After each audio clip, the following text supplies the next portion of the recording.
Good morning, Britain. Horror in the playground. 4 innocent children stabbed as they played in a French park. One of them, a 3-year-old British girl, is seriously ill in hospital this morning.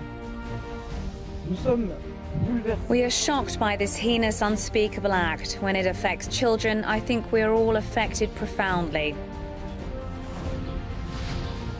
A 31-year-old Syrian refugee has been arrested. Police, though, ruling out any links to terrorism, but so far appear to be struggling to find a motive for such an horrific attack on such young children. Tomorrow is set to be the hottest day of the year so far. With an amber heat warning coming into force in just 3 hours' time, this fears the weather could increase pressure on the NHS as Brits struggle to cope with soaring temperatures.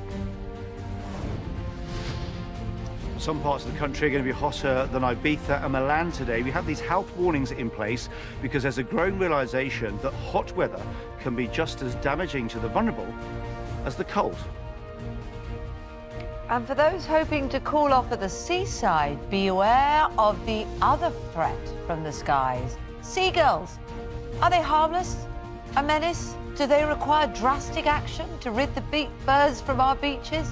We're going to be debating that later on in the show.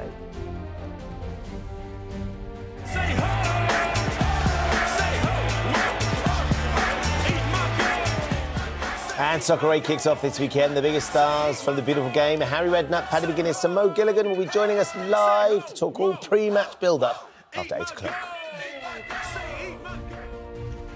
Warmth and sunshine continue. Temperatures up to 30 this weekend, triggering an amber heat health alert for the risk of thunderstorms. I'll have all details of that and more coming up on Good Morning Britain.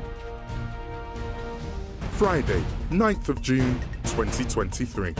Live from Television Centre in London, this is Good Morning Britain with Ben Shephard and Kate Garraway.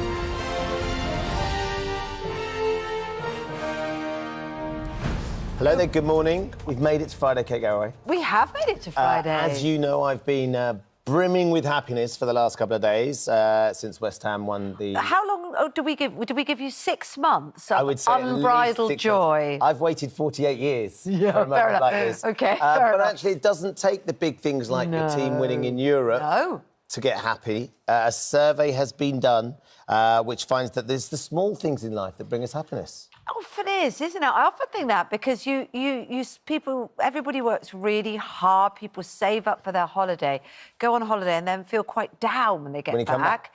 But actually, if you can just make the small things each day work for you, then you've got more consistent joy. According to this survey, apparently we have about 2 moments of joy each day that bring us a little bit of happiness. Have we missed it? What time does it happen? It can happen randomly. Brilliant. But often it's little things. So the things that bring us, the simple pleasures that bring us the most moments of joy, a random act of kindness from a stranger. Oh. 34% of people say that. I think that is just a tremendous thing. Slipping into freshly laundered sheets. Oh, my gosh. Is there anything more pleasurable? Particularly if they're not ones that you've washed yourself. They're not your own. And... Is that what you're saying? Well, no, I'm not saying... Oh, gosh. There's another random act of joy. You getting me into trouble at 6 minutes past 6.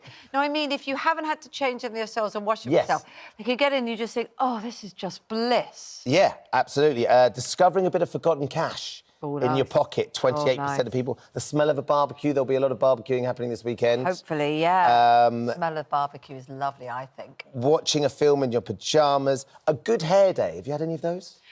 I'm looking for... I think Christina's done all right today. To be honest, they all deserve a medal. They all deserve a medal, yeah. I think she's done great. So get in touch with your moments that bring you joy. I think one of the things for me... Tea, the first when you're exhausted and somebody goes, I've made you a cup of tea, I just want to go, I love you. First cup of tea. I really love that moment when I break the seal on some instant coffee. I drink instant coffee, which I know upsets lots of coffee drinkers, but when you pop the seal in, there's just a really satisfying crack of the seal. And the smell. And the smell of the coffee comes through. That's something I absolutely Send love. us your moments of joy, the things that just lift you up, the little things. That's what we want, don't we? Big moments, of course, across this weekend, because Soccer Aid is happening. We've got some of the Soccer Aid players. Mo Gilligan from the World 11 and Paddy McGuinness, who's going in goal for the first time, I think. Is it the first time? For England. England needs some help. I think England have lost the last 4 on the bounce, so maybe Paddy being in goal will be the answer. Yeah, that could be. Well, I'm got faith in Paddy. I've got faith in Paddy. He might be the so only we're one who looking does. for moments of joy because there's a lot that isn't joyful this morning as well, I'm afraid. And our main news this morning is one of those items. A 3-year-old girl, she's British as well, is seriously ill in a hospital in France after being stabbed at a playground while on holiday with her family. Now, she was one of 4 young children attacked by a man with a knife who was later arrested. 2 adults were also wounded. It's just flabbergasting, unfathomable, horrific, isn't it? the Prime Minister said, which is exactly the word, isn't it? The suspect is a 31-year-old Syrian refugee. Police say there is no evidence of a terrorist motive. It happened in the southeastern town of Annecy. Chief correspondent Richard Gateford is there for us this morning. Morning to you, Richard. It's a beautiful part of the world, an idyllic setting, which seems to make it all the more horrific that this attack occurred.